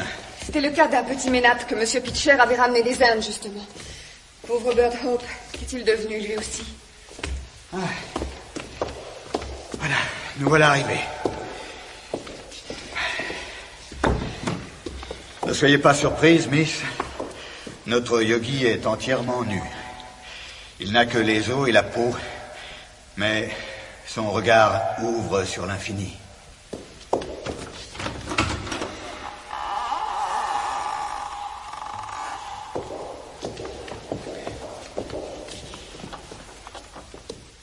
Refermez derrière vous, Monsieur Pitcher.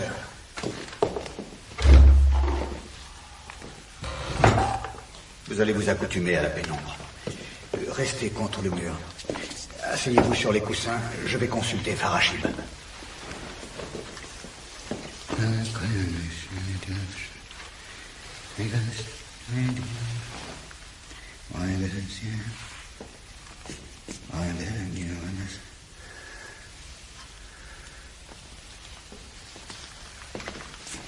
Il s'est préparé à cette cérémonie. Il accepte de vous faire assister à cette évocation. Je vous le demande encore une fois. Êtes-vous sûr de pouvoir garder le silence? Ce que vous allez voir risque de dépasser tout ce que vous pouvez imaginer. Je le promets. Je le promets aussi. Puis-je vous aider? En accrochant nos 2 torches dans les anneaux du mur.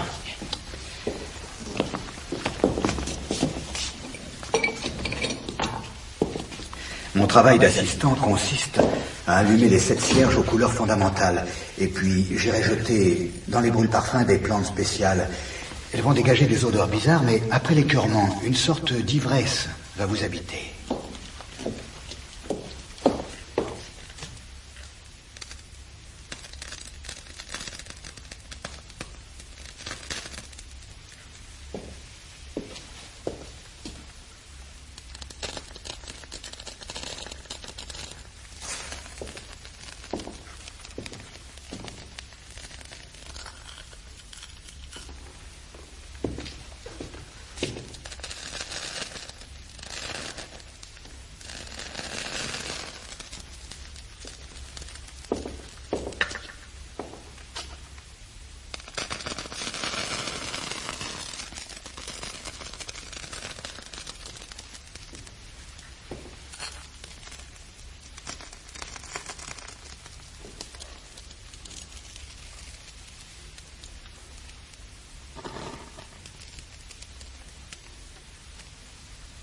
Le rituel va commencer.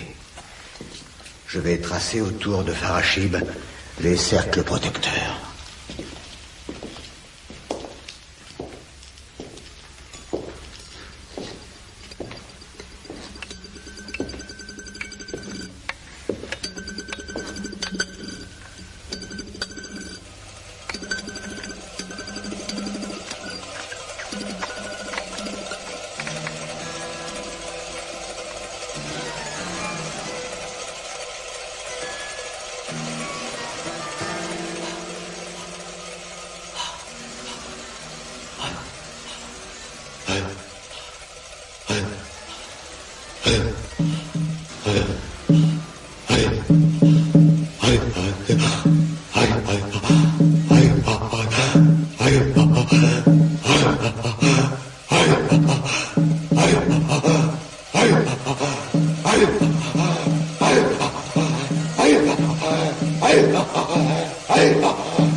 Grâce au ciel, j'ai pu rallumer une torche.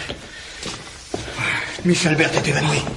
Et moi, j'ai l'impression d'avoir reçu plusieurs milliers de volts. Ah ben, vous n'êtes pas le seul. Quant à Farachib, voyez ce qu'il en reste.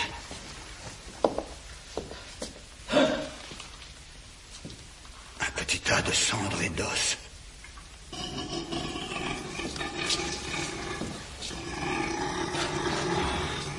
Pauvre maudit. Heureusement qu'il était dans l'escalier. Mais il doit sentir la mort de son ami. C'est ma faute. J'aurais dû penser qu'une jeune fille ne pouvait pas supporter pareille vision. Sortons d'ici, monsieur Pitcher. L'air y est irrespirable. Trop de poisons fluidiques ont échappé. Aucun parfum n'est capable en ce moment de les neutraliser. Il faut absolument partir. Aidez-moi à soulever Miss Teramante. Elle est aussi lourde que du plomb.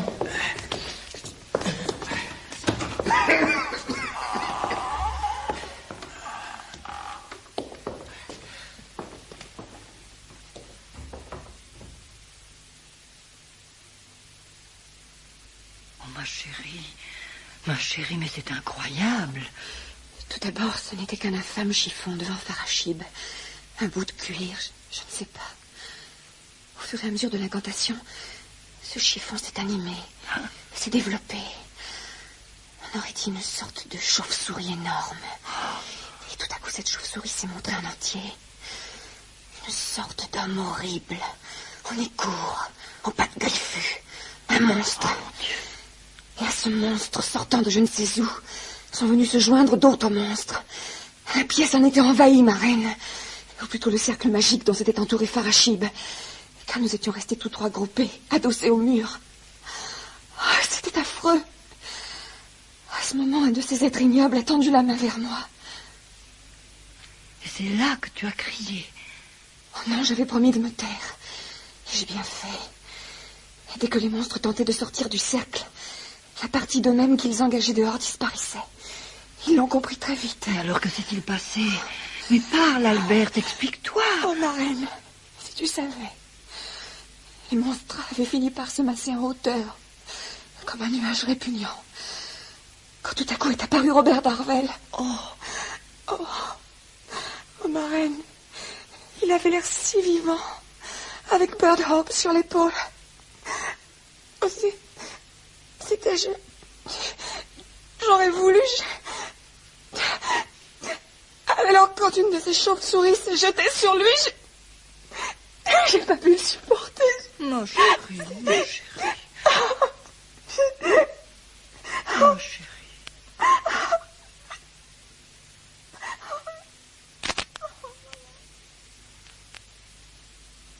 Personne ne peut imaginer à quoi nous venons d'échapper. Rien ne sert de mourir, il faut parler à point. Ah oui, je sais, Bardo. Tu ne cessais de m'avertir et je ne comprenais pas. Cette pieuvre m'a fasciné. Regarde-moi ces traces de succion. Elle aurait gobé tout mon sang si elle m'avait servi de hors-d'œuvre à cet homme chauve-souris qui s'est jeté sur elle. Qui veut naviguer loin ménage sa voilure. Et justement, celui-ci voulait naviguer trop près de nous. Encore une chance que nous ayons réussi à rejoindre notre campement. Quand cette sale bestiole a voulu continuer son repas avec moi, elle a trouvé à qui se frotter, hein, tu as vu ça? Avec les brandons enflammés, alors elle a eu peur. Heureusement que nous avions le feu. Eh oui, Bergo, le feu. Le feu? C'est le sauveur de l'homme. Sa défense et son moyen d'exister. Nourriture, éclairage, tout. Tout? Eh oui.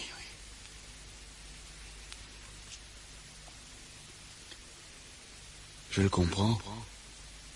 Maintenant. L'univers est à peu près partout pareil à lui-même. Rien de nouveau sous le soleil. Et même, hélas, au-delà.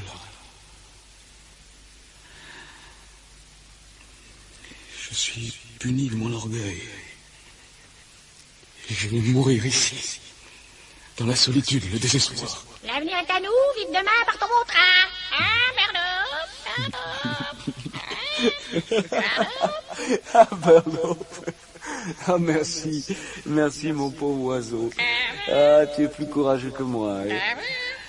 Béni soit Miss Jenny qui t'a donné à moi. Et Albert,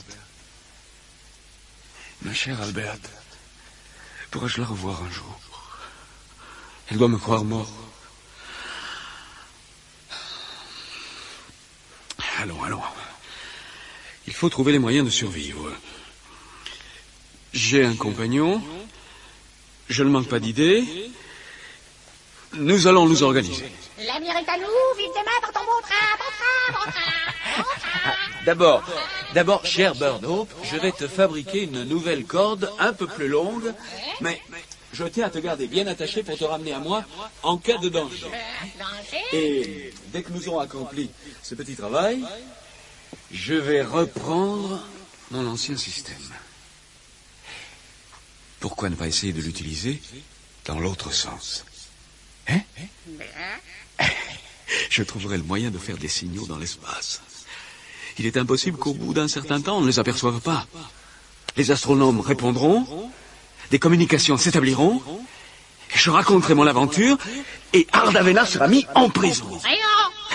Il faudra bien qu'il mette en œuvre les moyens dont il s'est servi pour m'envoyer ici.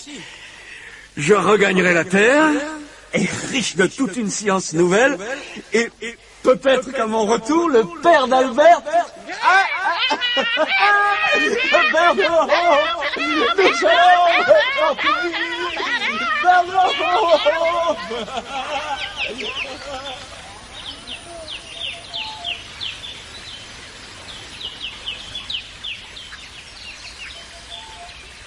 Comment va Miss Terramont ce matin? Tout à fait rétablie, capitaine. Elle se promène sous les Bagnans avec sa marraine et le Major Ferrygood. Espérons que ce drame ne laissera pas dans son esprit de graves traumatismes. Je reste pourtant persuadé que la scène entrevue s'est passée réellement quelque part. Et votre ami n'est pas mort. Il court de graves dangers, mais... Les monstres que nous avons aperçus ne figurent pas sur Terre. Je n'ai pas dit cela. N'a-t-on pas capturé en Chine, il y a quelques années, dans un gouffre jusque-là inexploré, un lézard qui ressemblait à s'y méprendre au dragon ailé, célèbre dans tout l'Empire céleste? Vous êtes bien songeur, monsieur Pitcher. Voulez-vous que je vous dise la vérité, capitaine? Je viens d'en avoir l'intuition et je suis sûr de ne pas me tromper. L'ingénieur Darvel a réalisé son projet d'autrefois. Il a réussi à atteindre la planète Mars. Et les monstres qui nous sont apparus sont des habitants de Mars, avec qui Robert doit soutenir une véritable lutte. Voilà ma pensée. C'est la mienne aussi, monsieur Pitcher. Comment savoir si nos pensées peuvent se croiser, Bernaud? Je veux dire entre la Terre et Mars. J'ai trop confiance en ta perspicacité. Je dois avouer que tu me devines en général mieux que je ne le fais.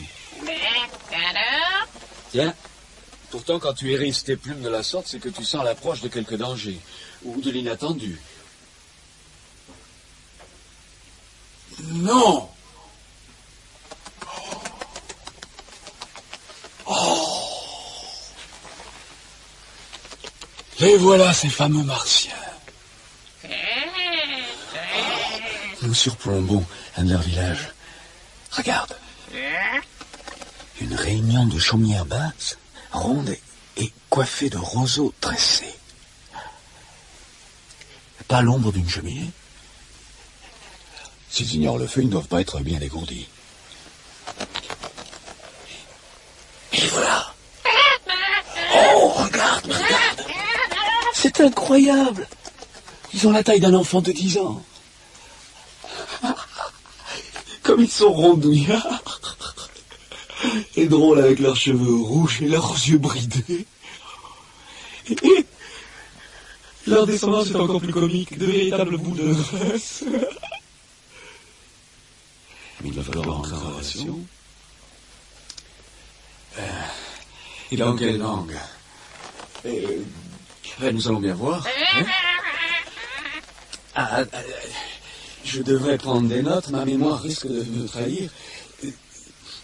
Si j'ai trouvé un carnet et un crayon dans mon cercueil volant, c'est que je n'étais pas condamné à mourir.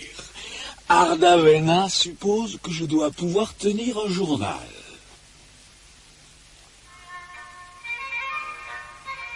Nous revenons du laboratoire de Chelambrin. Il n'y a aucun doute. M. Pitcher a reconnu l'écriture de Robert Darvel sur les plans qui sont restés intacts. Il travaillait donc pour le supérieur des brahmanes. J'ai même trouvé la page d'un petit carnet. Lisez cela. Aujourd'hui, Ardavena a trouvé le moyen de me faire voir ma chère Alberte dans un de ces miroirs magiques dont le mécanisme commence à n'avoir plus rien de très merveilleux pour moi. Je crois qu'elle ne m'a pas oubliée, mais j'en ai ressenti une terrible secousse. Me voilà incapable de travailler pour 2 ou 3 jours. Oh. Cher Robert, il n'a pas cessé de penser à moi comme j'ai pensé à lui. Mais nous le retrouverons.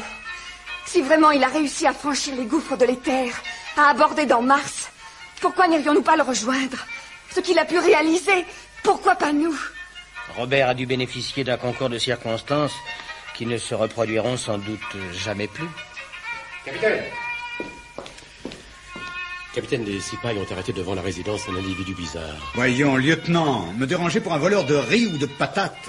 Enfermez-le pour lui donner une leçon et qu'on me laisse en paix. Mais ce n'est pas un indigène, c'est un blanc. Il parle anglais avec un accent incroyable. Il a fière allure malgré ses vêtements, et nous avons trouvé sur lui des photographies tout à fait singulières. Cela change tout, Mackimans. Vous avez bien fait de me prévenir. Pardonnez-moi, mes amis, mais je vais vous prier d'aller un instant sous la véranda. Oui, je vous en prie. Je dois interroger cet individu immédiatement. Non, faites-le venir ici. J'attendais que Mr. Hammond et Mr. Pitcher soient sortis, capitaine. Figurez-vous que le prisonnier prétend qu'il est à leur recherche. Qu'est-ce que c'est que cette facétie? Je vous préviens que si vous avez l'intention de vous livrer à une mauvaise plaisanterie, vous êtes mal tombé. Bon, enlevez les menottes à cet homme. Quelles sont vos références? Donnez-moi vos papiers. D'où venez-vous? Mais j'arrive du fin fond de Sibérie. Et comme papier, j'ai livré des forçats parfaitement en règle. Je suis savant, d'origine polonaise. Je me nomme Boleslas Bolensky.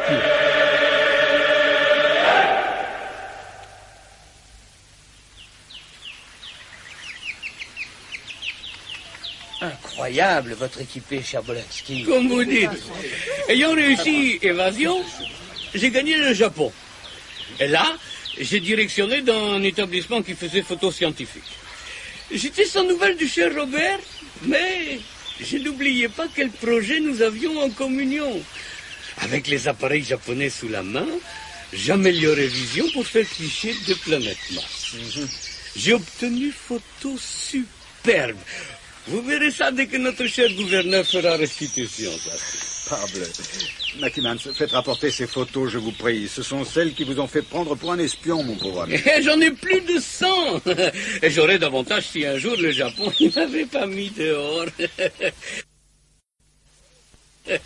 Et sans doute il savait assez sur le cosmos. Le jour même, j'attendais mon départ vers San Francisco, quand tout à coup je trouve petite revue journalistique avec portrait Mr. Hammond et des détails biographiques sur Darvel. Qu'est-ce que j'ai fait? Fini San Francisco, j'ai embarqué pour Carical. Il fallait que je vous retrouvaille. Mais quel voyage pour un vieux bonhomme de mon âge. Ça, c'est très dur. Ça, c'est très dur. Mais nous allons prendre soin de vous, Bolensky. Ah, voilà valise.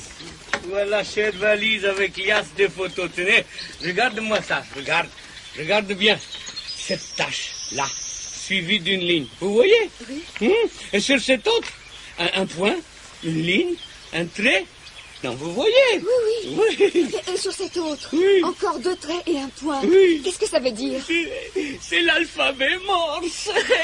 Il y a là-haut quelqu'un qui fait signe à la terre. Il faut nous mettre au travail tout de suite. Oh oui, dès demain, monsieur Bolensky, dès demain.